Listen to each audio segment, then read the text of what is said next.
সম্মানিত হাজিরিন, আমি কোরআনে পাকের যে আয়াত তিলাওয়াত করেছি, আল্লাহ রাব্বুল আলামিন কোরআন শরীফের এই আয়াতের মধ্যে আমাদেরকে বলেছেন আন-নাবিয়্যু আউলা বিল মুমিনিনা মিন আনফুসিহিম। গভীর আয়াত, অর্থটা একটু গভীর। আন-নাবিয়্যু আউলা বিল মুমিনিনা মিন আনফুসিহিম, নবী মুমিনদের জন্য তাদের প্রাণের চেয়ে বাড়িয়ে হক রাখেন। অর্থাৎ নবীর হক আমাদের উপর এতটুকু যে আমাদের নিজেদের হক নিজেদের উপর যতটুকু, আল্লাহর রাসূলের হক আল্লাহ আমাদের উপর ততটুকু বা তার চেয়ে বেশি বাড়িয়ে দিয়েছেন। ততটুকু নয়, তার চেয়ে বেশি বাড়িয়ে দিয়েছেন। আউলা, অধিক, উচ্চ। আপনার জানকে রক্ষা করা, আপনার প্রাণ রক্ষা করা আপনার জন্য যত বড় ওয়াজিব, আল্লাহর রাসূলকে আল্লাহ মাফ করুক, কোনো বিপদে দেখলে আপনাকে নিজেকে বিসর্জন দিয়ে কোরবান করে আল্লাহর রাসূলকে রক্ষা করা আপনার উপর এর চেয়ে বড় ওয়াজিব। এজন্য সাহাবীরা কি বলতেন? বলতেন ফিদাকা আবি ওয়া উম্মি ইয়া রাসূলুল্লাহ, ইয়া রাসূলুল্লাহ আমার মা বাবা আপনার জন্য কুরবান হয়ে যাক। এর অর্থ কি? মা বাবা কুরবান বলতে মা বাবাকে কি কুরবানি দিবেন? না, মানে হচ্ছে ইয়া রাসূলুল্লাহ আপনাকে কখনো যদি রক্ষা করার জন্য আমার নিজের মা বাবাকে আমাকে উৎসর্গ করতে হয়, আমি আমার নিজের মা বাবার প্রাণের বিনিময়ে ইয়া রাসূলুল্লাহ আপনাকে রক্ষা করতে রাজি আছি। এটি আল্লাহর রাসূলের সাহাবীরা বলতেন রাসূল করিম সাল্লাল্লাহু আলাইহি ওয়াসাল্লামকে। সম্মানিত হাজিরিন, এই একটা সম্পর্ক স্বয়ং আল্লাহ তাবারাকা ওয়া তাআলা নিজে রেডি করে দিয়েছেন। কিছু কথা বলবো, তেমন কঠিন কিছু কথা নয়, রাতও হয়ে গেছে, সহজ কথা, কিন্তু আমি চাই আপনারা একটু খেয়াল করে বুঝবেন এইগুলা কথাগুলা। দেখেন, আমরা আল্লাহর বন্দেগী করতে চাই, আমরা আল্লাহর ইবাদত করতে চাই। আল্লাহর ইবাদত করার জন্যই আল্লাহ আমাদেরকে সৃষ্টি করেছেন। আল্লাহ বলেছেন ওয়ামা খালাকতুল জিন্না ওয়াল ইনসা ইল্লা লিয়াবুদুন, আমি মানুষ এবং জিনকে শুধু আমার ইবাদত করার জন্য সৃষ্টি করেছি। ঠিক আছে, আল্লাহ ইবাদত করব কি রকম বলে দাও, বলে দেওয়া তো দরকার। আমাদের বাবা ইব্রাহিম আলাইহিস সালাম যখন কাবা শরীফ তৈরি করেছিলেন, তখন আল্লাহর কাছে কি বলেছিলেন? ওয়া আরিনা মানাসিকানা ওয়া তুব আলাইনা ইন্নাকা আনতাত তাওয়াবুর রহিম। বলেছিলেন আল্লাহ আরিনা মানাসিকানা, আমাদেরকে হজের নিয়ম কানুন শিখিয়ে দাও, দেখিয়ে দাও।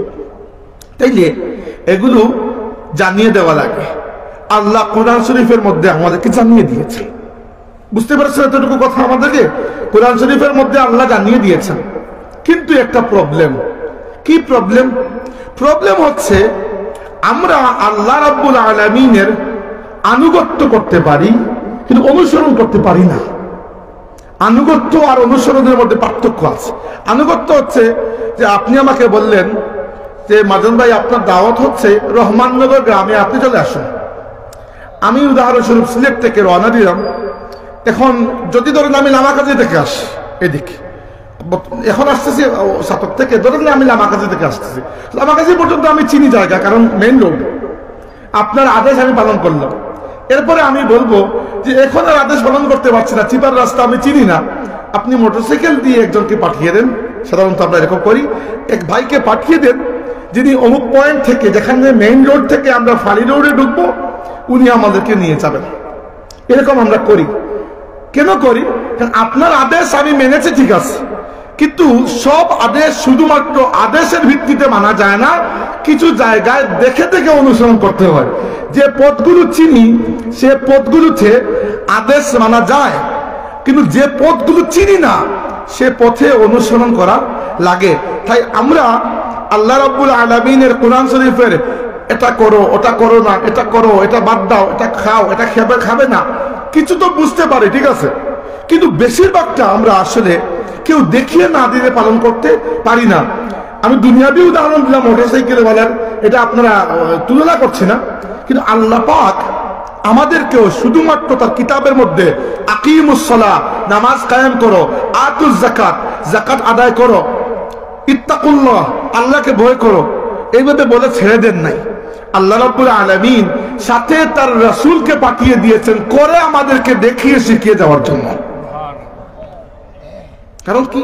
কারণ রাসূলের অনুসরণ করা যায় ইত্তেবার সাথে সাথে, অর্থাৎ রাসূলকে আনুগত্য করা যায়, রাসূলের অনুসরণ করা যায়, আল্লাহর আনুগত্য করা যায়, কিন্তু আল্লাহকে অনুসরণ করা যায় না। অনুসরণ করতে হলে আনুগত্য হচ্ছে যে দাওয়াত দিয়েছে রহমাননগরে, আপনি আসুন, আমি আসলাম, এটা আপনার আদেশের আনুগত্য করলাম। আর অনুসরণ হচ্ছে ওই মোটরসাইকেল ওয়ালাকে দেখে দেখে আমি এই পর্যন্ত চলে আসছি, তিনি যে পথে গিয়েছেন আমার ড্রাইভারও সেই পথে গালি ছুটিয়ে নিয়েছে। এজন্য কোরআনুল কারীমে আল্লাহ তাবারাকা ওয়া তাআলা বলেছেন, কুল ইন কুনতুম তুহিব্বুনাল্লাহ ফাত্তাবিউনি ইউহিব্বুকুমুল্লাহ فاتبعوني يحببكم الله ويغفر لكم ذنوبكم والله غفور رحيم। হে রাসূল, আপনি বলুন উম্মতকে, ইন কুনতুম তুহিব্বুনাল্লাহ, যদি তুমি আল্লাহকে মহব্বত করো বা করতে চাও বা করার দাবি করো বা করার ইচ্ছা থাকে, ফাত্তাবিউনি, তাহলে তোমরা আমার অনুসরণ করো। রাসূলকে আল্লাহ বলে দিচ্ছেন, আপনি উম্মতকে শিখিয়ে দিন, হে উম্মত, যদি তোমরা আল্লাহকে মহব্বত করতে চাও তাহলে কি করো? আমার অনুসরণ করো। আমার বলতে রাসূলের অনুসরণ করো। রাসূলের অনুসরণ করলে কি হবে?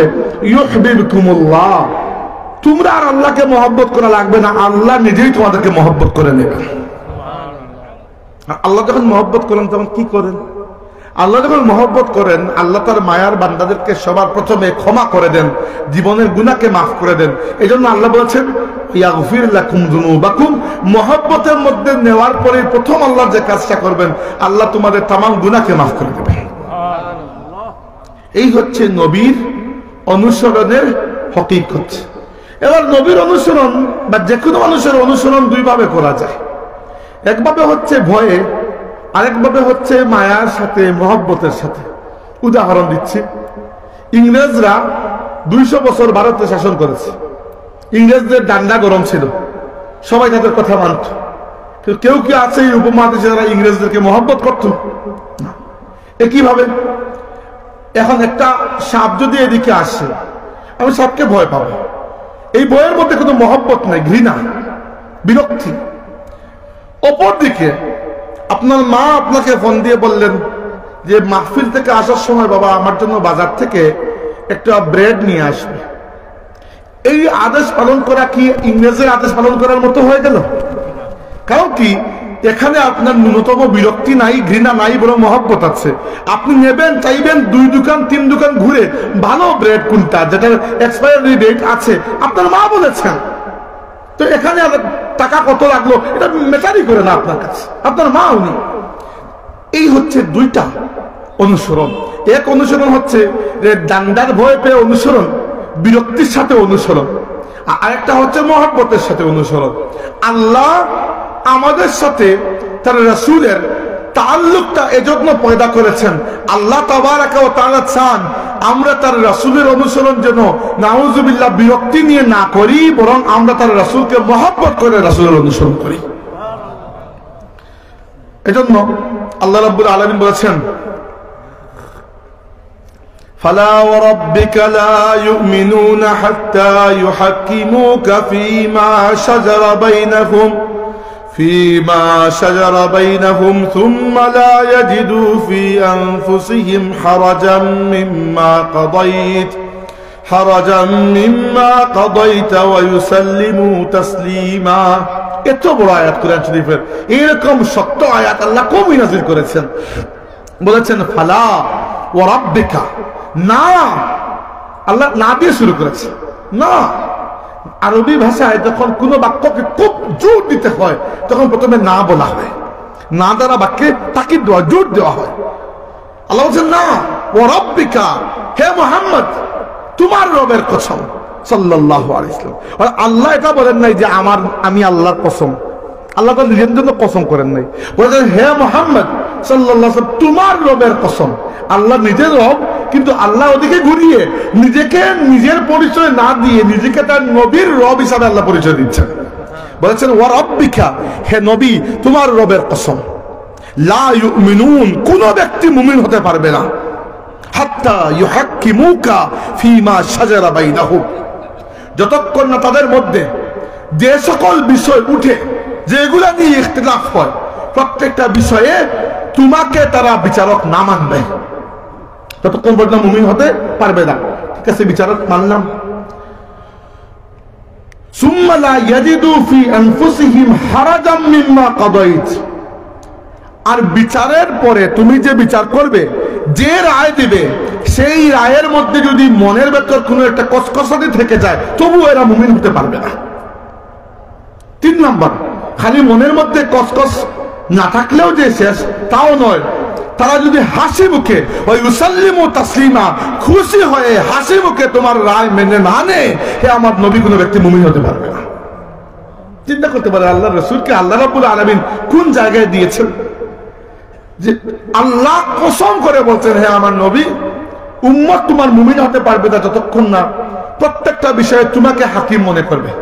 2 নম্বর, তুমি যে রায় দেবে সেই রায়ের ব্যাপারে অন্তরের মধ্যে কোনো উফ আফ পিস এগুলা অনুভব করা যাবে না। 3 নম্বর, মুখটাও কালো করা যাবে না। নবী যা রায় দিবেন ওই ইউসাল্লিমু তাসলিমা, স্বতঃস্ফূর্তভাবে খুশি হয়ে মানতে হবে। এখন এত কাহিনী করলাম কি জন্য? একটা প্রশ্ন করার জন্য। আপনার কি মনে হয়, আপনি আমি কি নবীকে এইভাবে মানি? জানি না, কিন্তু মানা তো উচিত, এটা তো জানি, মানা তো উচিত, নয় তো ইমানদার হতে পারবো না।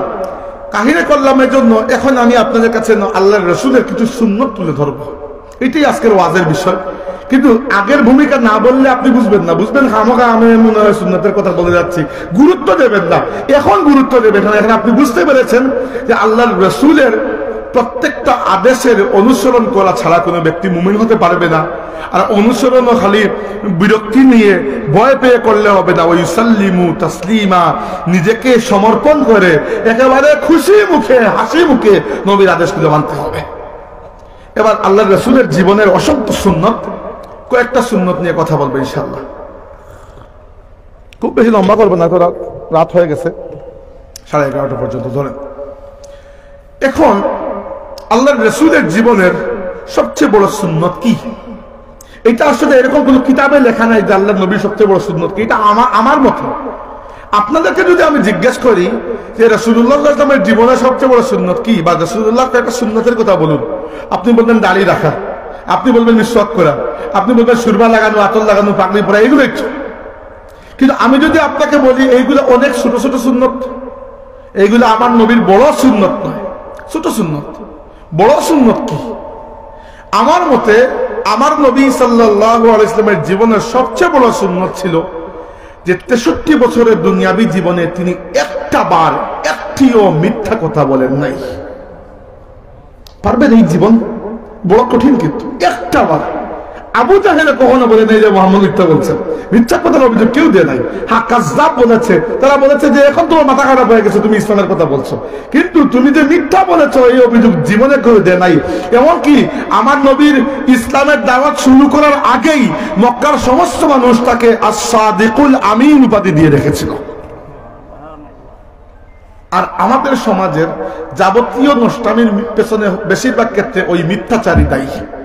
আমরা মিথ্যা কথা বলি কারণে, এবং সবচেয়ে বড় কথা হচ্ছে অন্যের উপর আমরা মিথ্যা অপবাদ চাপাই। আর আজকাল শুরু হয়েছে মানুষের নামে মিথ্যা মামলা দেওয়া। আজকাল নয়, এটা আধুনিক যুগের একটা ফেনোমেনা। কিন্তু আশ্চর্যের বিষয়, রাসূল পাক সাল্লাল্লাহু আলাইহি ওয়াসাল্লাম প্রত্যেকটি ব্যাপারে আমাদেরকে সতর্ক করে গেছেন। আসুন আমরা আল্লাহর নবী সাল্লাল্লাহু আলাইহি ওয়াসাল্লামের এই ব্যাপারগুলো জানি, যে মিথ্যা আসলে কত বড় অপরাধ, বা কারো উপর মিথ্যাচার করা, কারো নামে মিথ্যা মামলা দেওয়া, এগুলো কত বড় অপরাধ। সম্মানিত হাজিরিন, প্রথমত কোরআন শরীফে আল্লাহ রাব্বুল আলামিন আমাদেরকে স্পষ্ট নির্দেশ দিয়েছেন, ওয়াকুলু কওলান সাদীদা, যখন কথা বলবে তখন সচ্চা কথা বলবে, সিধা কথা বলবে, সৎ কথা বলবে, মিথ্যা কথা কখনো বলবে না।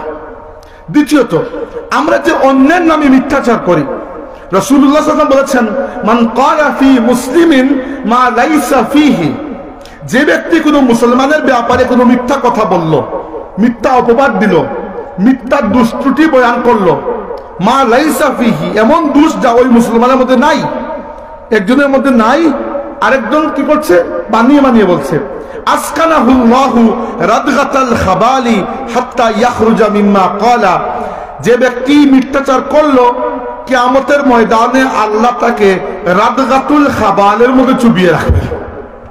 রাদগাতুল খাবাল কি? রাদগাতুল খাবাল হচ্ছে একটা কূপ যেখানে জাহান্নামীদের রক্ত এবং পুঁজ গিয়ে জমা হবে। আল্লাহ সেখানে চুবিয়ে রাখবেন, দুনিয়াতে যে কথা বলে আসছো ওইটা রিট্রাক্ট করো, অথবা ওটার প্রমাণ দিয়ে এখান থেকে বের হয়ে যাও। আমাকে বলুন, আমাদের সমাজে অন্যের নামে বানিয়ে বানিয়ে মিথ্যাচার করার অভ্যাস আছে না? আছে। আমরা একে অন্যের ঠুটে উঠার জন্য আরেকজনের নামে বানিয়ে বদনাম করি। দেখেন, একজনের মধ্যে একটা দোষ যদি থাকে আর আপনি যদি বদনাম করেন, ওইটা হয় গীবত, ওইটা কবিরা গুনাহ। আর এর থেকে 3 গুণ বড় কবিরা গুনাহ হচ্ছে একজনের মধ্যে একটা দোষ নাই, আপনি বানিয়ে বানিয়ে তার নামে বলে বেড়াচ্ছেন। আছে না আমাদের সমাজে? আছে। কি হবে এটা করলে? এটা করলে কিয়ামতের দিন যে করবে, আল্লাহ তাকে রাদগাতুল খাবাল বা জাহান্নামীদের পূজের মধ্যে এরকম চুবিয়ে রাখবে। যদি এত বড় ঘৃণ্য জিনিসটা আমরা না চাই, তাহলে চলুন আজকে থেকে আমরা নিজের সাথে ওয়াদা করি, আমরা যতদিন বাঁচবো ইনশাল্লাহ অন্যের নামে বানিয়ে আরেকজনের কাছে গিয়ে কোনো মিথ্যাচার করবো না ইনশাল্লাহ। কারণ এত খারাপ শাস্তি তো আমরা চাই না আল্লাহর কাছে। আর 3 নম্বর আরেকটা বিষয় ইদানিংকার, যেটা হচ্ছে যে মিথ্যা মামলা দেওয়া। আমরা প্রায় সময় দেখি মানুষকে ফাঁসানোর জন্য মিথ্যা মামলা দেওয়া হয়। রাসূলুল্লাহ সাল্লাল্লাহু আলাইহি ওয়াসাল্লাম আমাদেরকে জানিয়েছেন, মান ক্বালা ফি মুসলিমিন, আচ্ছা আল্লাহ নবী জানিয়েছেন যে মান খাসামা বাতিলান ওয়া হুয়া ইয়ালামুহু, যে ব্যক্তি জেনে শুনে কারো নামে মিথ্যা মামলা দেয়, জানেন আপনি মিথ্যা তবুও দিতেছেন, রাজনৈতিক প্রতিহিংসায় আওয়ামী লীগ, বিএনপি, জাতীয় পার্টি, জামাত ইসলাম এরা দেয় না একে অন্যের উপরে? দে, নিরীহ মানুষের উপরে দে, মামলা তো দে, মামলার আসামি করে রাখে 10-12 জন, অজ্ঞাতনামা আরো 250। যার সাথে দুশ্মনী পুলিশ তারে কেসের মধ্যে ঢুকাইতেছে, আর যে ঘুষ দিতে পারতেছে তারে মুক্তি দিতেছে। এ হয় না আমাদের সমাজে? আল্লাহর নবী বলেছেন, মান খাসামা ফি বাতিলিন, যে বাতিল মিথ্যা মামলা দে, ওয়া হুয়া ইয়ালামুহু, জানা সত্ত্বেও, জানেন মিথ্যা তবুও দিতেছেন, তার কি হবে? লাম ইয়াজাল ফি সাখাতিল্লাহি হাত্তা ইয়ানজিআ আনহু, ওই ব্যক্তি যতক্ষণ ওই মিথ্যা মামলা প্রত্যাহার না করেছে ততক্ষণ আল্লাহর গজব ওই ব্যক্তিকে চারপাশ থেকে ঘিরে রাখবে। নাউযুবিল্লাহ। যাদের কানে আমার কথাগুলো পৌঁছাচ্ছে, মাইকের মাধ্যমে, মাহফিলের মাধ্যমে, ক্যামেরার মাধ্যমে সতর্ক করে দিচ্ছি আমার ভাইয়েরা, এই কথাগুলো, এই ফতোয়াগুলো আমি দিই নাই, এই ফতোয়া দুনিয়ার কোনো আলিম দেয় নাই যার ফতোয়াকে আপনি তুলি মেরিয়ে উড়িয়ে দিবেন। এই ফতোয়া দিয়েছেন স্বয়ং মুহাম্মদুর রাসূলুল্লাহ সাল্লাল্লাহু আলাইহি ওয়াসাল্লাম, যার নামে আপনি ঈমান এনেছেন। তাহলে এই 3টে জিনিস আমার নবীর জীবনের সবচেয়ে বড় সুন্নাত, তিনি কখনো মিথ্যা বলেন নাই। আমাদের সমাজে মিথ্যা বলা, অন্যের নামে মিথ্যা অপবাদ দেওয়া এবং মিথ্যা মামলা দেওয়া, 3টারই প্রবণতা আছে। আর মিথ্যা বলা কত বড় অপরাধ, এবং মিথ্যাচার না করাটা কত সওয়াবের বিষয়। আল্লাহর রাসূলের একটি হাদিস রয়েছে, রাসূল সাল্লাল্লাহু আলাইহি ওয়াসাল্লাম বলেছেন, আনা যাঈমুম বিবাইতিন ফি রাবাদিল জান্নাতি লিমান তারাকাল মিরাআ ওয়া ইন কানা মুহিক্কান, যে ব্যক্তি নিজে হক থাকার পরও অযথা তর্ক বিতর্ক বাদ দিল, আমি নবী তার জন্য জান্নাতের আঙ্গিনা একটা ঘরের জিম্মাদারি নিয়ে নিলাম। ওয়াবিবাইতিন ফি ওয়াসাতিল জান্নাতি লিমান তারাকাল কাযিবা ওয়া ইন কানা মাযিহান, যে ব্যক্তি কৌতুক করার সময়ও কখনো মিথ্যা বলে না, এমনিতে তো বলেই না, কৌতুক করেও কখনো মিথ্যা বলে না, আমি নবী জান্নাতের ঠিক মধ্যখানে তার জন্য একটা ঘরের জিম্মাদারি নিয়ে নিলাম। ওয়াবিবাইতিন ফি আলাল জান্নাতি লিমান হাসানা খুলুকাহু, আর যে ব্যক্তি তার আখলাককে সুন্দর করলো, চরিত্রকে সুন্দর করলো, আমি নবী জান্নাতের সর্বোচ্চ মাকামে তার জন্য একটা ঘরের জিম্মাদারি নিয়ে নিলাম। সম্মানিত হাজিরিন, আল্লাহর রাসূলের সুন্নতের অনুসরণ যদি করতে হয়, সবার প্রথমে আমাদেরকে মিথ্যাচার বাদ দিতে হবে। নিজে মিথ্যা কথা বলা, অন্যের নামে মিথ্যা কথা বলা বা বাজারে ছড়িয়ে দেওয়া, অন্যের ব্যাপারে মিথ্যাচার করা। আর 3 নম্বর সবচেয়ে সেন্সিটিভ আজকের যুগের জন্য, যেটা মানুষকে মিথ্যা মামলা দিয়ে ফাঁসানো। আমি অসংখ্য অগণিত মানুষকে চিনি আওয়ামী লীগের আমলে যাদের উপরে অনেক মিথ্যা মামলা দেওয়া হয়েছিল। আমি এরকম অসংখ্য অগণিত মানুষ চিনি বর্তমান সরকারের আমলে যাদের উপর মিথ্যা মামলা দেওয়া হয়েছে। আমি এরকম মানুষকে চিনি যে যারা এর আগে বিএনপি সরকারের সবাই মিথ্যা মামলা খেয়েছিলেন। সরকার আসে যায়, কিন্তু অসহায় মানুষ অসহায় থেকে যায়, তাই না? আমাদের দেশে সিস্টেম তো এরকমই, উপরে যারা বসে এদের রাজ্য পরিবর্তন হয়, নিচে যারা বসে এরা সবসময় নিষ্পেষিত। তো দয়া করে আপনার কোনো ভাইয়ের উপর মিথ্যা মামলা দেবেন না, যতক্ষণ আপনি মিথ্যা মামলা প্রত্যাহার না করেছেন। লা ইয়াজাল সাখাতিল্লাহ, আল্লাহর গজব আপনাকে ছেড়ে যাবে না। ওই সময় যদি মারা যান তাহলে আল্লাহর গজবকে সাথে নিয়ে আপনি কবরে যাবেন। খবরদার, এটা করা যাবে না। আচ্ছা, আল্লাহর নবীর আরেকটা সুন্নত হচ্ছে রাসূলুল্লাহ সাল্লাল্লাহু আলাইহি ওয়াসাল্লাম ক্ষমা করে দিতেন। আমাদের সমাজ থেকেও ক্ষমা উঠে যাচ্ছে। আপনারা ক্ষমা করে দিতেন বলতে মনে করবেন সাধারণ কোনো ক্ষমা না। আমার নবী সাল্লাল্লাহু আলাইহি ওয়াসাল্লাম জীবনে যে পরিমাণ কষ্টের পরে যে পরিমাণ ক্ষমার হাত প্রসারিত করেছেন, দুনিয়ার মধ্যে এরকম উদাহরণ আর নাই। আমি দুইটা শুধু ঘটনা বলবো। রাসূল সাল্লাল্লাহু আলাইহি ওয়াসাল্লাম মক্কার জমিনে ইসলামের দাওয়াত দিয়েছেন এবং ইসলামের দাওয়াত দেওয়ার পরে খুব কম মানুষই ইসলাম কবুল করেছে। দ্বিতীয়ত, মক্কার মানুষ আল্লাহর রাসূল এবং সাহাবীদের উপর প্রচন্ড জুলুম করেছে। এই জন্য রাসূল সাল্লাল্লাহু আলাইহি ওয়াসাল্লাম চিন্তা করেছেন যে মক্কা শরীফ ছেড়ে তিনি চলে যাবেন অন্য কোনো শহরে। যদি যান আর সেখানে মানুষ তার দাওয়াতকে কবুল করে, তাহলে সেই জায়গাকে বেস বানিয়ে তিনি অন্য জায়গায় ইসলামের দাওয়াত দেবেন। এই জন্য তিনি চলে গেছেন তায়েফ। তায়েফের মানুষ আমার নবীর সাথে যে পরিমাণ খারাপ আচরণ করেছে, দুনিয়ার ইতিহাসে এটা বিরল। তায়েফের যারা গণ্যমান্য মানুষ ছিল, এরা তো মৌখিকভাবে অপমান করেছে। একজন তো এরকম বলেছে, নাউজুবিল্লাহ, যে আল্লাহ কি আর কাউকে পান নাই, তোমাকে নবী বানিয়েছেন। এরকম অপমান।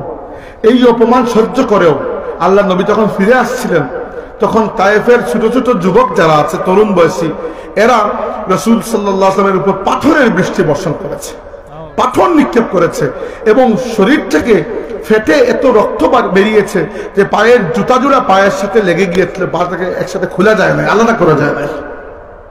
সাথে একজন মাত্র সাহাবী যায়েদ ইবনে হারিসা রাদিয়াল্লাহু আনহু, তিনি বলেন যে আমি সামনে যাই, তারা পেছন থেকে এসে পাথর মারে। আমি পেছনে গেলে তারা সামনে আসে, আমি ডানে গেলে তারা বামে, আর আমি বামে গেলে তারা ডানে আসে। কোনো মতে আল্লাহ নবী তিনবার অচেতন হয়েছেন। কোনো মতে নিজেকে এনে বসিয়েছেন একটা গাছের নিচে এবং আল্লাহর কাছে হাত তুলে বলেছেন, আল্লাহুম্মা ইলাইকা আশকু দুআফা কুওয়াতি ওয়া কিল্লাতা হিলাতি ওয়া হাওয়ানি আলান নাস।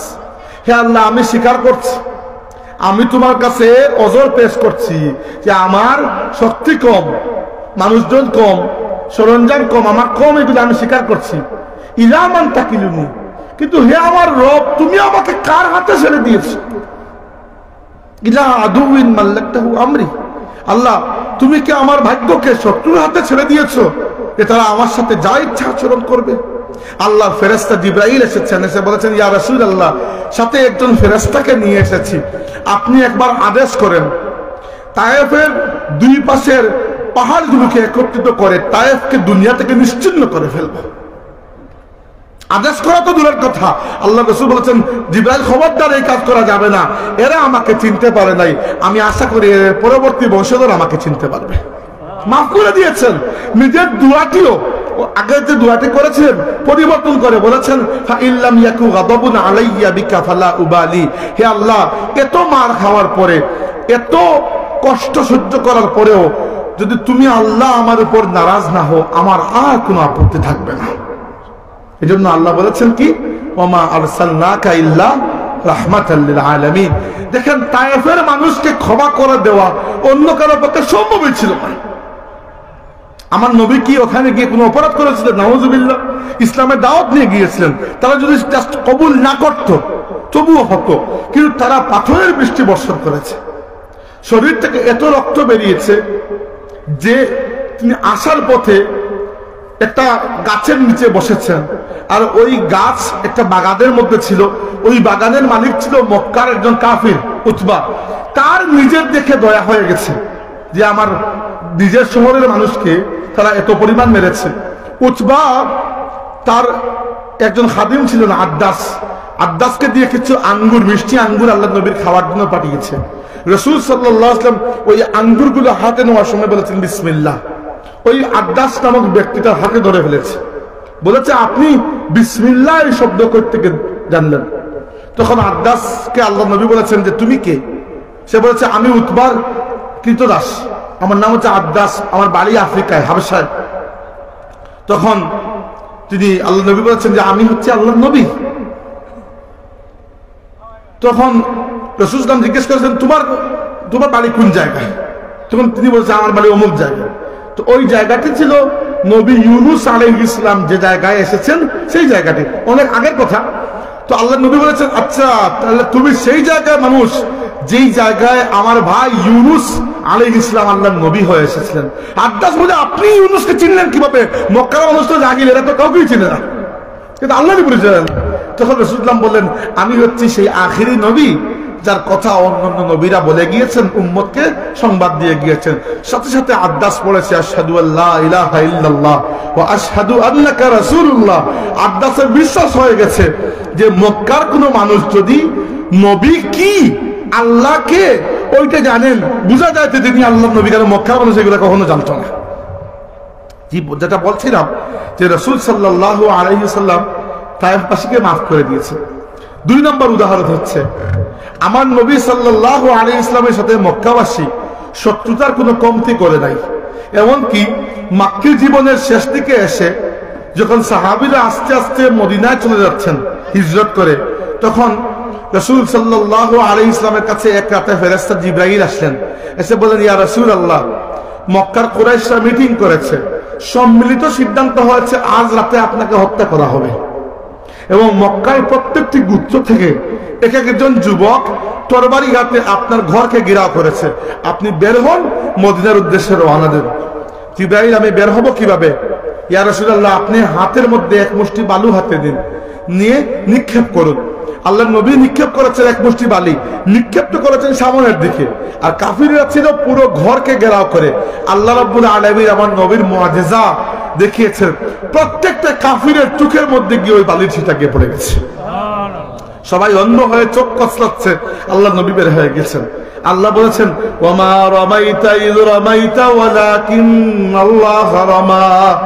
হে নবী, যখন নিক্ষেপ করেছেন আপনি নিক্ষেপ করেন নাই, আসলে আপনার হাত থেকে আল্লাহ নিক্ষেপ করেছিলেন।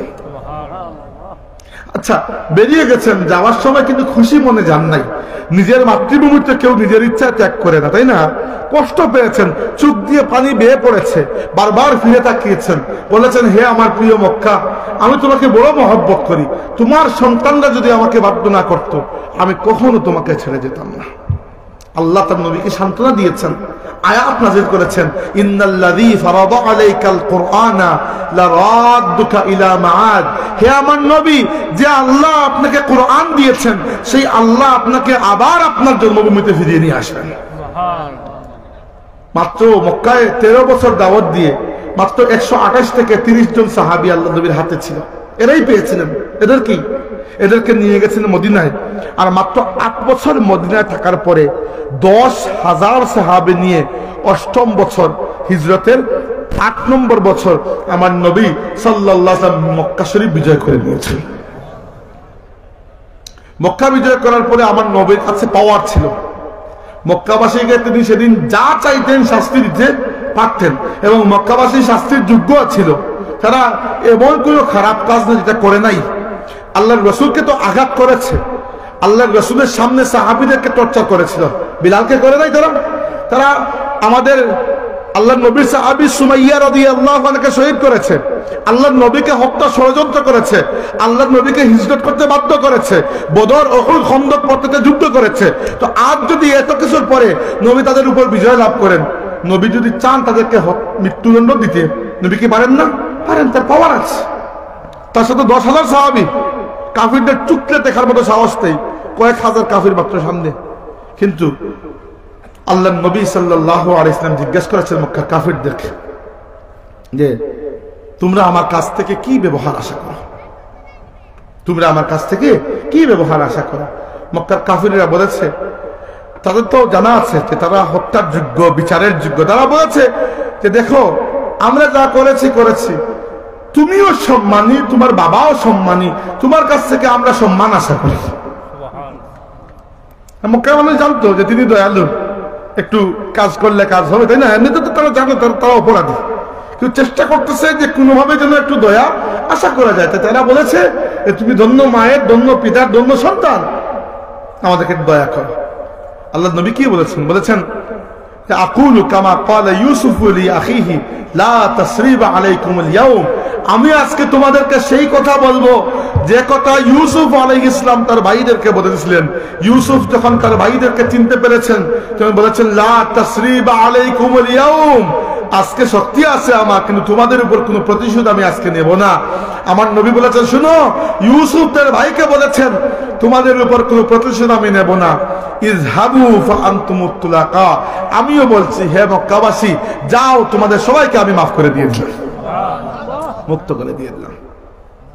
বলেন তো, আমি যখন খ্রিস্টান ইহুদি লেখকদের লেখা আমার নবীর জীবনীগুলো পড়েছি, অনেক অমুসলিম লেখক আমাদের নবীর জীবন নিয়ে গবেষণা করেছেন, লিখেছেন। একদম ফ্রান্সের একজন লেখক, কি নাম জানি এখন মনে পড়ছে না, তার একটা বই পড়েছিলাম। তিনি বলেছেন যে মুহাম্মদ যেদিন মক্কা বিজয় করেছেন, আমি চিন্তা করেছিলাম মক্কার রাস্তা হয়তো তিনি রক্তে লাল করে দেবেন, এবং করা উচিত ছিল। ওই ব্যক্তি লিখছেন যে আমি চিন্তা করেছিলাম মক্কার রাস্তা রক্তে লাল হয়ে যাবে, কেন হয় নাই?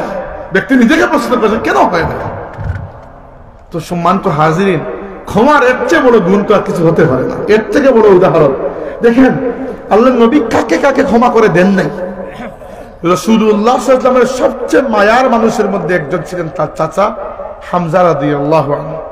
হামজা শুধু আল্লাহ নবীর চাচা নয়, হামজা আল্লাহর রাসূলের চাচা, বন্ধু, পরামর্শক, অভিভাবক, সমবয়সী এবং দুধ ভাই।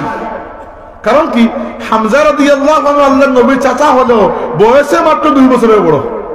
চাচা ভাতিজার বয়সের ব্যবধান কত? 2 বছর। এই জন্য আল্লাহর নবী যে ধাত্রী মায়ের দুধ পান করেছেন, হালিমা নয়, অন্য আরেকজন, হালিমার তো করেছেন অন্য আরেকজনের করেছেন, আর হামজা ছোটকালে ওই ধাত্রী দুধ পান করেছে। আরবে তো দুধমার এই কালচার ছিল। তো হামজা রাদিয়াল্লাহু আনহু আল্লাহর নবীর চাচা এবং দুধ ভাই। এবং হামজা রাদিয়াল্লাহু আনহুর একটা পরিচয় হচ্ছে তিনি আল্লাহর নবীর বিয়ে সাক্ষী। রাসূলুল্লাহ যখন খাদিজা রাদিয়াল্লাহু আনহাকে বিয়ে করেন, সাক্ষী ছিলেন হামজা রাদিয়াল্লাহু আনহু। হামজা আল্লাহর রাসূলের এইরকম প্রিয় ছিলেন, আর হামজা ইসলামের ক্ষেত্রে এইরকম এগিয়ে ছিলেন যে সাহাবীরা মনে করতেন যদি হামজা বেঁচে থাকতেন তাহলে আল্লাহর নবীর পরে প্রথম খলিফা আবু বকর রাদিয়াল্লাহু আনহু হতেন না, প্রথম খলিফা হতেন হামজা রাদিয়াল্লাহু আনহু। এই লেভেলটা বোঝাচ্ছেন। এই হামজা রাদিয়াল্লাহু আনহুকে হত্যা করেছেন ওয়াহশী। উহুদের যুদ্ধে ওয়াহশী কিন্তু যুদ্ধ করেন না, যুদ্ধে ছিলেন না। ওয়াহশী ছিলেন একজন আফ্রিকান গোলাম, তার মালিকের নাম ছিল জুবাইর ইবনে মুতঈম। জুবাইর ইবনে মুতঈম তাকে বলেছিলেন, ওয়াহশী, তুমি যদি নবীর চাচাকে হত্যা করতে পারো তাহলে তোমাকে আমি মুক্ত করে দেব আমার গোলামি থেকে। তো ওয়াহশী নবীর চাচাকে চিনেন না, কিন্তু তিনি খুব ভালো বর্ষা থ্রো করতে পারেন, নিক্ষেপ করতে পারেন। তো তিনি উহুদ যুদ্ধে চলে গেছেন এবং পেছন থেকে হামজাকে কারো কাছ থেকে চিনতে পেরেছেন, এবং প্রায় বলতে পারেন যুদ্ধে অংশগ্রহণ না করে, সামনে না এসে পেছন থেকেই হামজা রাদিয়াল্লাহু আনহুকে তিনি ওই বর্ষার আঘাত করে শহীদ করে ফেলেছেন। আল্লাহর রাসূল হামজা রাদিয়াল্লাহু আনহুর দেহ মুবারক দেখে এত কান্না করেছেন বলার মতো নয়।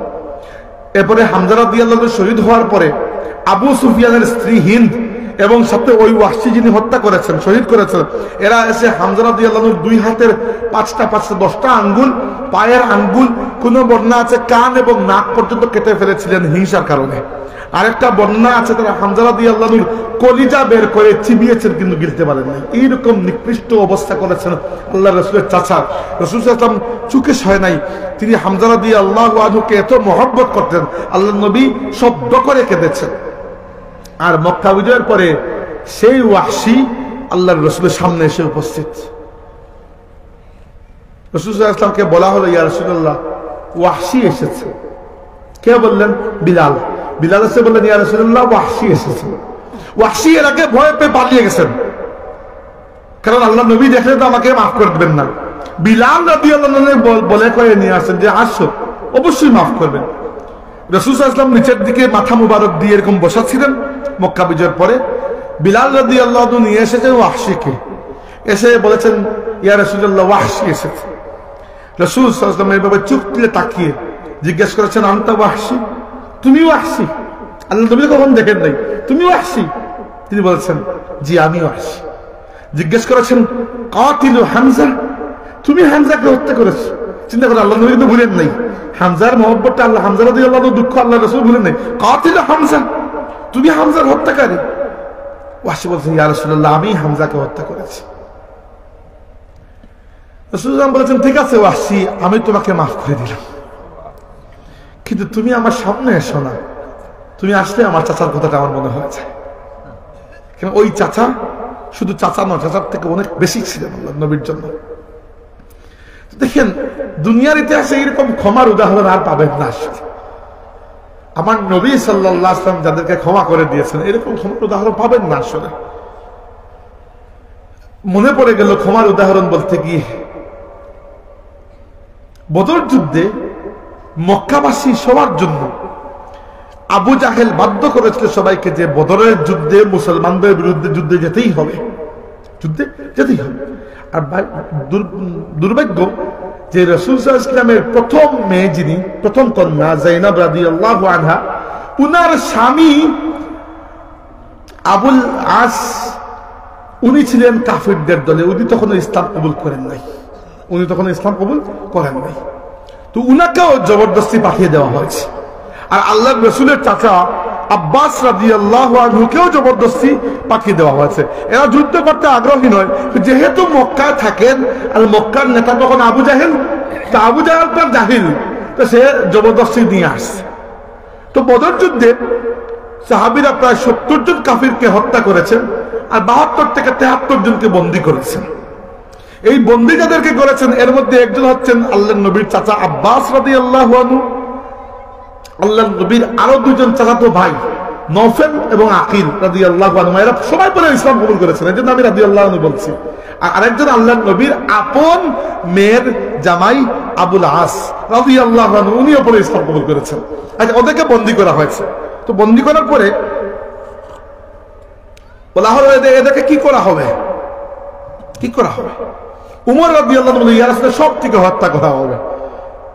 আমার কাছে না, আমি তো একাই অর্ধেককে সামলে নেব। উমর রাদিয়াল্লাহু, আবু বকর রাদিয়াল্লাহু আনহু বলে, ইয়া রাসূলুল্লাহ, এদেরকে মারলে এরা সবগুলো জাহান্নামে যাবে, কুফরির উপর মারা যাবে না। তো আমরা একটা কাজ করি, এদের থেকে মুক্তিপণ আদায় করি দুই ক্যাটাগরিতে। এক ক্যাটাগরি হচ্ছে এদের মধ্যে যারা শিক্ষিত, এরা আমাদের বাচ্চাদেরকে কয়েক মাস পড়াবে, তা আমাদের ফায়দা, এর বিনিময়ে তাদেরকে আমরা মুক্তি দিয়ে দেবো। আর যারা অশিক্ষিত, লেখাপড়া জানে না, এরা মুক্তিপণ দেবে, এবং মুক্তিপণের অঙ্কটা বড় 10,000 দিরহামের মতো জনপ্রতি, কারো 5, কারো 4। আল্লাহ নবী তো সবার অবস্থা জানেন, তো কার কি সম্পত্তি আছে এই দেখে কারো 4 থেকে শুরু 10 পর্যন্ত। আচ্ছা, এইভাবে নেওয়া হচ্ছে।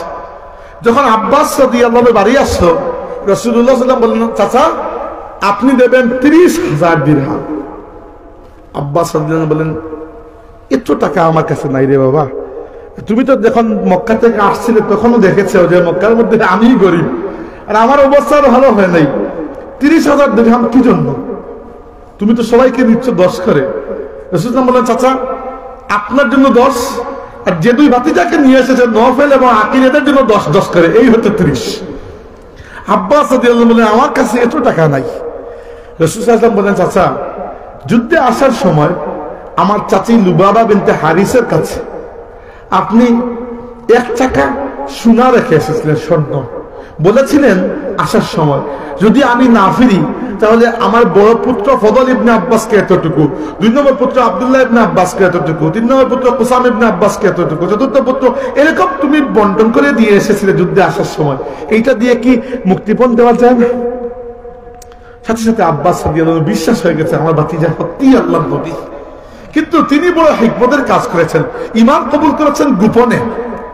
অর্থাৎ আল্লাহর নবী জানেন তিনি মুসলমান, তিনি বলেছেন আশহাদু আল্লা ইলাহা ইল্লাল্লাহ ওয়া আন্নাকা রাসূলুল্লাহ, তুমি আল্লাহর রাসূল, কিন্তু গোপন রেখেছেন। বলেছেন, ইয়া রাসূলুল্লাহ, আমি চলে যাই মক্কা শরীফে।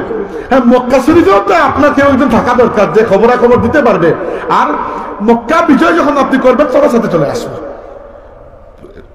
এছাড়া আল্লাহর নবী সেই সময় তাকে গ্রেফতার করেছেন, আল্লাহর নবীর আপন মেয়ের জামাই আবুল আস রাদিয়াল্লাহু আনহুকে।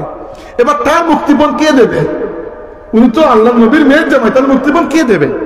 তার স্ত্রী, আমাদের নবীর মেয়ে যায়েনব রাদিয়াল্লাহু আনহা তখনও স্বামীর সাথে মক্কা শরীফে, তখনও এই আয়াত নাজিল হয় নাই যে স্বামী যদি কাফির থাকে তাহলে বিয়ে ভাঙে যাবে, ওগুলো অনেক পরে নাজিল হয়েছে। এই জন্য আল্লাহ নবীর মেয়ে যদিও নবীর প্রতি ঈমান এনেছেন, কিন্তু নবীর মেয়ের জামাই তখন ঈমান আনেন নাই, কিন্তু তখনও এরকম কড়াকড়ি ছিল না। কেউ অনেক সময় দেখা যায় যে আবু তালিব ইসলাম কবুল করেন নাই, আবু তালিবের স্ত্রী আমাদের নবী সাল্লাল্লাহু আলাইহি ওয়াসাল্লামের চাচি ফাতিমা বিনতে আসাদ রাদিয়াল্লাহু আনহা খাদিজার পরে 2 নম্বর মহিলা হিসাবে তিনি ইসলাম কবুল করেছেন। আচ্ছা, তো আবুল আস যিনি আল্লাহ নবীর মেয়ের জামাই, তার জন্য মুক্তিপণ চাওয়া হলো মক্কা শরীফে। মক্কা শরীফে তার একজনই আত্মীয়, তিনি তার নিজের বউ, তিনি আমাদের নবীর স্ত্রী, এই যে দুঃখিত মেয়ে যায়েনব রাদিয়াল্লাহু আনহা। এবার যায়েনবকে বলা হলো তোমার স্বামীকে আটক করা হয়েছে, তোমার বাবাই আটক করেছেন, মুক্তিপণ দাও। যায়েনব রাদিয়াল্লাহু আনহার কাছে এত বড় মুক্তিপণের টাকা দেওয়ার মতো তেমন কিছু ছিল না। তিনি নিজের গলার হার যেতে এটি পাঠিয়ে দিলেন যে আমার গলার একটা সোনার হার আছে, ওইটা আমার স্বামীর মুক্তিপণ। ওই হার যখন আল্লাহ নবীর সামনে আসলো, রাসূল সাল্লাল্লাহু আলাইহি ওয়াসাল্লাম আমার 2 চোখ দিয়ে পানি পড়তে শুরু করল। ওই হার আমাদের মা খাদিজা রাদিয়াল্লাহু আনহা তিনি বিয়ের সময় তার মেয়েকে দিয়েছিলেন। সাহাবীরা বলে ইয়া রাসূলুল্লাহ, আমরা আমাদের বোনের বিয়ের হার আমরা তো জীবনে গ্রহণ করব না। আমাদের আল্লাহ নবীর মেয়ে আমাদের সাহাবীদের তো বোন, তাই না? রাসূল সাল্লাল্লাহু আলাইহি ওয়াসাল্লাম তো সাহাবা কেরামের রূহানি পিতা। ইয়া রাসূলুল্লাহ, আমাদের বোনের এই গলার বিয়ের হার আমরা কখনো দরকার নেই মুক্তিপণের, কিন্তু আমাদের বোনের হার আমরা গ্রহণ করব না। আল্লাহ নবীও বললেন যে যদি তোমরা মানো, আল্লাহ রাসূলের এরকম মরুয়াত ছিল, যদি তোমরা মানো তাহলে এর পরিবর্তে অন্য কিছু আমি দিয়ে দিই। সাহাবা কেরাম বলে ইয়া রাসূলুল্লাহ, অন্য কিছু দেওয়া হয়ে যাক, কিন্তু যায়েনব আমাদের বোনকে আমাদের মা খাদিজা রাদিয়াল্লাহু আনহা বিয়ের সময় যে হার উপহার দিয়েছিলেন, আমরা এই হার তার কাছ থেকে কখনো কেড়ে আনবো না। সম্মানিত হাজিরিন, দেখেন আল্লাহর রাসূলের জীবনে এরকম অসংখ্য উদাহরণ পাওয়া যাবে যেখানে জুলুমের পর জুলুমের পরে রাসূল সাল্লাল্লাহু আলাইহি ওয়াসাল্লাম অপরাধীকে মাফ করে দিয়েছেন। তবে ইসলামে ক্ষমার বিষয়টা আপনি দুইভাবে খেয়াল রাখতে হবে। কোন ব্যক্তি যদি ফৌজদারি অপরাধ করে তাহলে তাকে শাস্তি দেওয়াটা উত্তম, ক্ষমা করাটা অপছন্দনীয়, কারণ তার মাধ্যমে সমাজে একটা দৃষ্টান্ত কায়েম হয়। এজন্য আল্লাহ কাতলের পরিবর্তে কাতলের শাস্তি রেখেছেন, চুরির পরিবর্তে হাত কাটা শাস্তি রেখেছেন। কারণ চুরকে যদি প্রত্যেকদিন আপনি মাফ করেন, মানুষের সম্পদে কোনো নিরাপত্তা থাকবে? হত্যাকারীকে যদি আপনি মাফ করে দেন, হত্যাকারী কি লাই পাবে না? সমাজে 10টা হত্যাকারী বেড়ে যাবে। কিন্তু যেগুলো ফৌজদারি অপরাধ নয়, ক্রিমিনাল চার্জ নেই, জাস্ট আপনার ব্যক্তিগত কোনো দ্বন্দ্ব আছে, সেটা কিন্তু ক্রিমিনাল পর্যায়ে যায় না, সে আপনাকে হত্যা করে নাই বা এরকম কিছু না, ব্যক্তিগত দ্বন্দ্ব, সেখানে ইসলামের নিয়ম হচ্ছে মাফ করে দেবেন। আর আল্লাহ শেষ একটা সুযোগ দিয়েছেন, ওয়াইন আকাবতুম ফাআকিবু বিমিসলি মা উকিবতুম বি, যদি কারো উপর প্রতিশোধ দিতে হয় ঠিক ততটুকু প্রতিশোধ নেবে যতটুকু সে তোমার ক্ষতি করেছে, এর থেকে বেশি নেবে না। ওয়ালাইন সাবারতুম লাহুয়া খায়রুল লিস-সাবিরিন, আর প্রতিশোধ না নিয়ে যদি সবর করো তাহলে সবর করাটাই সবরকারীর জন্য উত্তম হবে। সম্মানিত হাজিরিন, সময় 11:36 হয়ে গেছে, আমি এখনই শেষ করব। আমরা 2টা সুন্নাত আজকে শিখলাম। একটা হচ্ছে মিথ্যাকে আমরা পরিহার করব। মিথ্যা বলতে মিথ্যা কথা বলা, কারো উপর মিথ্যা অপবাদ দেওয়া এবং মিথ্যা মামলা দেওয়া। আর 2 নম্বর আমরা শিখলাম ক্রিমিনাল অপরাধ কেউ করলে তাকে শাস্তি দেওয়া উত্তম, আদালত তাকে শাস্তি দিবে, কিন্তু ব্যক্তিগত দ্বন্দ্ব হলে চেষ্টা করবেন মাফ করে দিতে, তাইলে আল্লাহ আপনাকেও মাফ করবেন। আল্লাহ বলেছেন তোমরা কি চাও না আল্লাহ তোমাদের অপরাধকে মাফ করে দেন? তাহলে তোমরাও বান্দাদের অপরাধকে মাফ করে দাও। সম্মানিত হাজির, আল্লাহ পাক তার নবীর এই সুন্নতগুলোর উপর আমাদেরকে আমল করার তৌফিক দিয়ে আমরা বলি আমিন। ওয়া আখিরু দাওয়ানা আলহামদুলিল্লাহি রাব্বিল আলামিন। আমি শেষ দোয়া করছি না, মাহফিলের পরের বক্তা এসে শেষ দোয়া করবেন, আমি সংক্ষিপ্ত দোয়া করে বিদায় নিচ্ছি, আমার 1 ঘন্টা হয়ে গেছে। আল্লাহুম্মা আমিন। আলহামদুলিল্লাহি রাব্বিল আলামিন ওয়াসসালাতু ওয়াসসালামু আলা সাইয়্যিদিল মুরসালিন ওয়া আলা আলিহি ওয়া আসহাবিহি আজমাইন। ربنا تقبل منا إنك أنت السميع العليم وتب علينا يا مولانا إنك أنت التواب الرحيم। الله তোমার কাছে ভিক্ষা চাই, আমরা এই মাহফিলের শুরু থেকে শেষ পর্যন্ত কবুল আর মঞ্জুর ফরমাও। এত মানুষ আল্লাহ, এত মানুষ এই রাতের অন্ধকারে ঠান্ডার মধ্যে বইতাছেন আল্লাহ, খার দিলর ভিতরে কোন আগুন জ্বলতে আছে আমি জানি না, তুমি জানো আল্লাহ। আমার প্রত্যেকটা ভাইয়ের দিলর কষ্টরে লাগাও ভরে দাও। যে যে পেরেশানির মাঝে আসেন আল্লাহ উদ্ধার করো। যে যে বেমার আসেন শিফা দান করো আল্লাহ। খাস করে আমরা বেমারি হলের শিফা দান করো।